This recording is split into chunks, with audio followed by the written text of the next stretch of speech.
할렐루야. 2021년 2월 10일 수요일 새벽 예배에 오신 여러분을 환영합니다. 오늘도 주님께서 저와 여러분에게 충만한 은혜를 허락해 주실 줄로 믿습니다. 오늘 우리에게 주시는 말씀은 마태복음 12장 22절부터 28절까지만 읽어보겠습니다.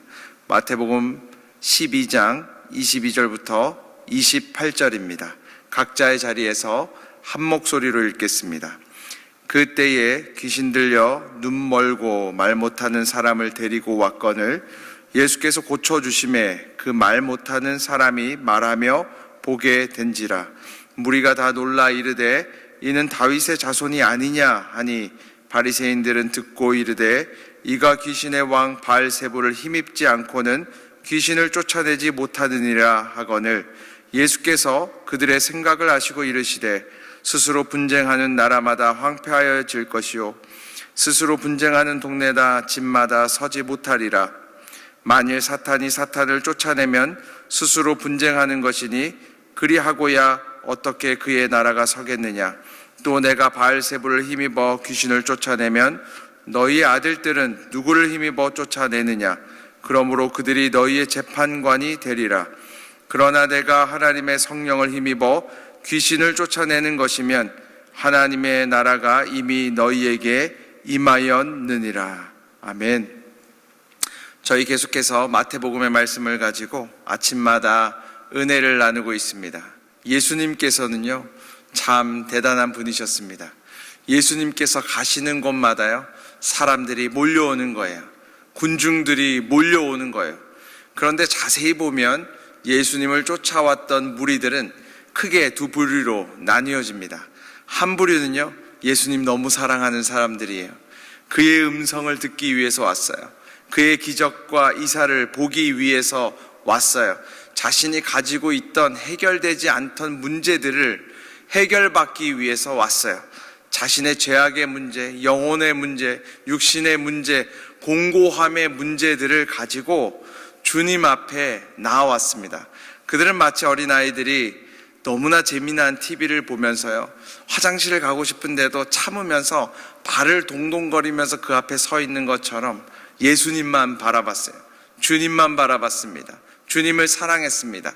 그런데 한 부류가 또 있는데요 이 부류의 사람들은요 처음부터 예수님이 미웠습니다. 무엇인가 대단한 일을 하시는 것 같기는 한데 색안경을 끼고 예수님을 바라봤습니다. 자신의 이권을 흔드는 사람들, 자신의 기득권을 흔드는 사람, 그 사람이 예수님이 아닌가 생각하고요 예수님을 너무나 미워하는 모습을 보여줬어요. 예수님이 하시는 모든 일에 의심의 눈초리를 가지고 바라봤습니다. 예수님께서요 안식일에 손 마른 사람을 이렇게 고치시잖아요. 그러면 또 비난하기 시작합니다. 예수님의 제자들이요 이렇게 보리밭을 지나시면서 밀 이삭을 이렇게 잘라서 먹는 것을 보면요 그것 가지고도 또 비난합니다. 예수님께서 무엇을 하든지 그들은 색안경을 끼고 비난하고 끝내는 예수님을 죽이기 위해 쫓아오는 사람들이 있었어요. 저는 이 모습을 보면서요 너무나 가슴이 아팠습니다. 그런데 저는 또한 예수님의 모습을 보면서요 너무나 예수님이 좋았어요. 이렇게 예수님 미워하는 사람들이 있으면 저 같으면요 화냈을 것 같아요. 저 같으면 그들에게 저주를 퍼부었을 것 같아요. 왜냐하면 이렇게 아무리 너무 힘들어서 밀이삭을 잘라 먹고 있는 사람들을 보면서요 그들이 그것 가지고도 이렇게 비난하고 비판하는 모습 보면 얼마나 화가 나겠어요. 안식일에 손 마른 사람 얼마나 불쌍합니까? 그 사람을 자유케 한 것 가지고 예수님 죽이려고 하는 그들의 모습을 보면 얼마나 화가 나요. 그런데 예수님께서는요 끝까지 참으십니다. 이렇게 썩은 나무를 그냥 잘라내지 않는 것처럼 그들의 꺼져가는 등불을 끄지 않으시는 것처럼 예수님께서는요 그들에게 기회를 또 주고 기회를 또 주고 기회를 또 주십니다. 마치 하나님께서 선한 사람과 악인들에게 모두 햇빛을 허락해 주시는 것처럼 의인들과 또 악인들에게 항상 비를 허락해 주시는 것처럼 예수님께서는요 그들에게 기회를 주시고 또 주시고 또 주시는 모습을 우리에게 보여주십니다. 오늘 본문의 이야기도 색안경을 끼고 예수님과 논쟁하는 사람들의 이야기인데요, 우리 22절의 말씀을 다시 한번 읽어보도록 하겠습니다. 22절입니다. 그때에 귀신 들려 눈 멀고 말 못하는 사람을 데리고 왔거늘 예수께서 고쳐주심에 그 말 못하는 사람이 말하며 보게 된지라. 성경이 이렇게 이야기합니다. 어떤 사람들이 한 환우를 예수님 앞에 데리고 왔는데 그가 귀신 들려서 앞을 볼 수가 없고 귀신 들려서 말을 할 수 없는 상황이었다고 성경은 이야기하는데, 예수님께서 그를 고쳐줘서 그가 보게 되고 말하게 되었다고 지금 이야기하고 있습니다. 우리가 여기서 몇 가지 사실을 알게 되는데요, 첫 번째 사실은 우리가 영적인 것이 우리의 육신의 것에 영향을 줄 수 있다는 사실이에요. 영적으로 눌리는 것이요, 육신의 것에 영향을 줄 수 있다는 거예요. 지금 귀신 들렸다는 사실은 영적인 이야기입니다. 영적으로 컨트롤 당하고 있고 귀신의 지배 아래 있다는 거예요. 그런데 그가 못 보게 되고 말 못하게 되어졌다는 거예요. 우리 세상은요, 항상 겉의 것이 중요하다고 이야기합니다. 겉이 잘 돼야 속도 잘 된다.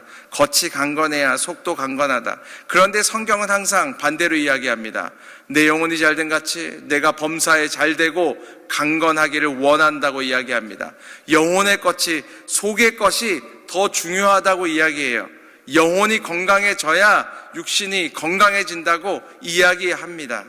사랑하는 여러분, 우리는 이제는 그래서요, 육신의 것만 바라보고 기도하지 않았으면 좋겠어요. 우리 육신의 강건함만을 놓고 기도하지 않았으면 좋겠어요. 여러분의 영혼을 놓고 기도하십시오. 여러분의 마음을 놓고 기도하십시오. 보이지 않는 것들을 놓고 기도하십시오. 여호와 하나님, 우리의 영혼을 소생케 해주십시오.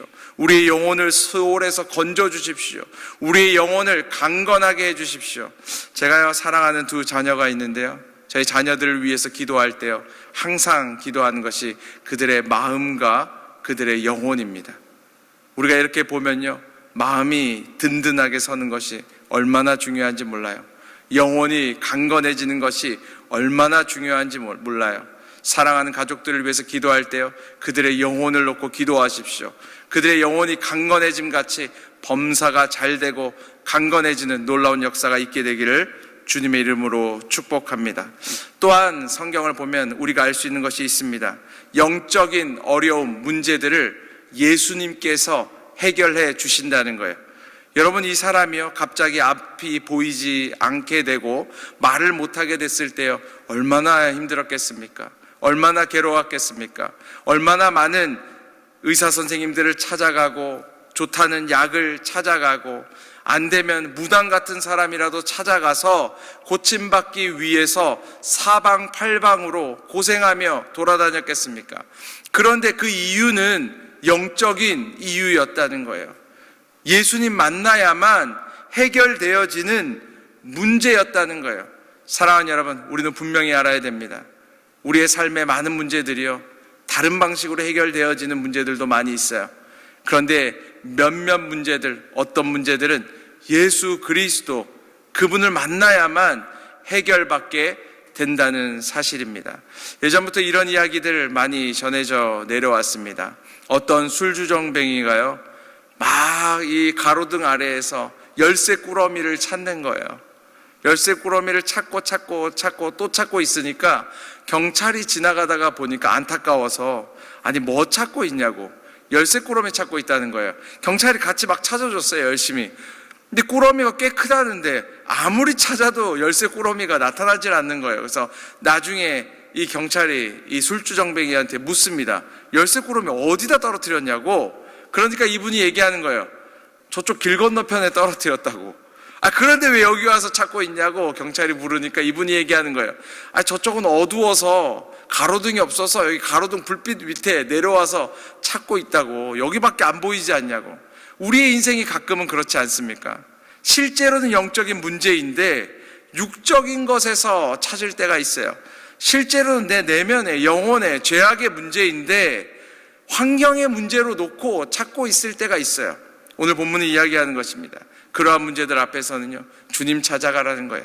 주님께서 해결해 주신다는 거예요. 사랑하는 여러분, 우리의 삶 가운데요, 의사를 찾아가야 되는 질병의 문제들도 있습니다. 그럴 때 두려워하지 마시고 의사를 찾아가십시오. 어떤 문제들은 보잖아요, 의사 선생님 얼굴만 봐도 해결되는 문제들도 많이 있어요. 병원 가는 것을 두려워하지 마십시오. 그런데요, 가끔은요, 어떤 문제들은 예수 그리스도, 그분을 만나야 해결되어지는 문제들이 있다는 것입니다. 그러한 문제들이 있을 때 우리가 주님 앞에 나아가는 사람들이 되기를 주님의 이름으로 축복합니다. 이 놀라운 사건, 앞을 못 보고 말을 못하는 이 사람이 낫는 사건을 보고요, 두 가지 반응으로 완전히 나뉘어지는데요, 우리 23절과 24절의 말씀을 한번 읽어보겠습니다. 23절과 24절입니다. 시작. 무리가 다 놀라 이르되 이는 다윗의 자손이 아니냐 하니 바리새인들은 듣고 이르되 이가 귀신의 왕 바알세불을 힘입지 않고는 귀신을 쫓아내지 못하느니라 하거늘. 지금 놀라운 사건이 일어났잖아요. 귀신 들려서 앞을 못 보고 말을 못하던 사람이 예수님 만나서 앞을 보고 말하게 되는 사건이 일어났어요. 한 부류의 사람들은요, 막 이렇게 외치는 거예요. 야, 이 사람이 메시아가 아니냐, 다윗의 자손이 아니냐, 우리를 구원할 사람이 아니냐, 우리가 기다리던 그 구세주가 아니냐, 예수님을 높이는 거예요. 여러분 생각해 보십시오. 이 환우에 가까운 사람들이 얼마나 기뻤겠습니까? 이분도 얼마나 기뻤겠어요. 자유케 되면서. 그런데 가까이에 있던 가족들은 어떻게 되겠습니까? 앞을 보는 거예요. 얼마나 행복하겠습니까? 말을 하는 거예요. 얼마나 기쁘겠어요. 가까이에 있는 사람들은 얼마나 축제이겠습니까? 그런데 여기 멀리 떨어져 있던 예수님을 대적하던 한 부류의 사람들은 이것을 보고도 이렇게 비난하는 거예요. 바알세불, 귀신의 왕을 힘입지 않고는 이런 일을 할 수가 없다. 예수님께서 하신 일을 귀신이 한 일이다, 귀신의 왕이 한 일이다, 이렇게 비난하는 모습을 성경이 보여주고 있습니다. 우리가 여기서 한 가지 사실을 알게 됩니다. 무엇이냐면, 우리가 기적과 표적을 본다고 해서요, 다 예수님 따르는 사람이 되는 것이 아니라는 사실입니다. 우리는 이렇게 이야기해요. 기적을 보여달라고, 표적을 보여달라고, 하나님의 살아계심을 보여달라고. 보통 세상이 그렇게 이야기하거든요. 세상 사람들이 그렇게 이야기해요. 믿지 않는 사람들이 그렇게 이야기해요. 그거 보여준다고 믿는 거 아닙니다. 예수님 따르게 되는 거 아니에요. 여러분, 가룟 유다를 생각해 보십시오. 그가 예수님을 그렇게 쫓아다니면서요, 기적을 못 받겠습니까? 표적을 못 받겠습니까? 하나님의 역사를 못 받겠습니까? 그런데도 예수님 따르지 않고 예수님을 팔아넘기잖아요. 바로 왕이요, 얼마나 많은 기적과 이사를 모세 앞에서, 하나님 앞에서 보게 됩니까? 놀라운 일들을 보게 됩니까? 그렇게 봐도요, 믿지 않는 거예요. 봐도 비난하는 거예요. 봐도 대적하게 되는 거예요. 여기 오늘 본문은요, 우리에게 이야기하는 거예요. 하나님의 말씀, 하나님의 기적, 하나님의 표적이 중요하지만 또한 중요한 것이 우리들의 마음의 밭이라는 사실입니다. 여러분의 마음의 밭은 어떻습니까? 저의 마음의 밭은 어떻습니까? 우리들의 마음의 밭은 어떻습니까? 예수님이 묻고 있는 것 같아요. 옥토와 같아야 된다는 거예요. 옥토같이 되어서 말씀의 씨가 뿌려질 때에, 하나님의 역사를 볼 때에 30배, 60배, 100배의 결실을 맺는 밭이 되어야 된다는 거예요. 사랑하는 여러분, 밭을 기경하는 분은 오직 한 분이십니다. 성경에 보면 성령께서 우리의 굳은 마음을 살과 같은 마음으로 기경하신다고 말씀하십니다. 그래서 우리는 성령의 도움이 필요한 사람들입니다. 그래서 우리는 성령을 통해서 물이 포도주처럼 변화되는 사람들이 되어야 하는 것입니다. 오늘 하루도요, 우리가 성령께 간구하기를 원합니다. 성령님 찾아와 주셔서 우리의 마음밭을 기경하여 주십시오. 우리들이 사랑하는 우리들의 가족들의 마음의 밭을 기경해 주십시오. 그래서 그들의 마음의 밭이 옥토와 같이 되어서 주님의 역사를 바라볼 때에 믿음이 자라나는 사람들, 열매 맺는 사람들, 하나님의 역사를 찬양하는 사람들이 우리들이 되게 해달라고 기도하시고, 우리 모두가 그렇게 됨으로 하나님의 은혜를, 축복을 흘려보내는 믿음의 통로가 되기를 주님의 이름으로 축복합니다. 이 시간 잠시 제가 기도하겠습니다. 하나님 아버지, 감사합니다. 오늘 이 아침에 우리들을 성소로 불러주시고 우리의 마음의 문을 열게 하시고 주님께서 말씀해 주셔서 감사합니다. 우리들에게 주님의 말씀이 뿌려질 때에 하나님 우리의 마음이 더욱더 열리고 옥토와 같이 기경되어서 주의 말씀이, 주의 기적이, 주의 표적이 30배, 60배, 100배의 결실이 있게 하여 주시옵소서. 우리들의 주변에 영적으로 말하지 못하고 보지 못하는 자들이 너무나 많습니다. 주님 불쌍히 여겨주셔서 성령께서 우리들을 도구 삼아 주셔서 주의 복음이, 주의 나라가 흘러갈 때에 그들의 삶이 변하고 그들이 믿게 되어지고 주의 자녀가 되어지는 놀라운 역사가 있게 하여 주시옵소서. 예수 그리스도의 이름으로 감사드리며 기도드립니다. 아멘.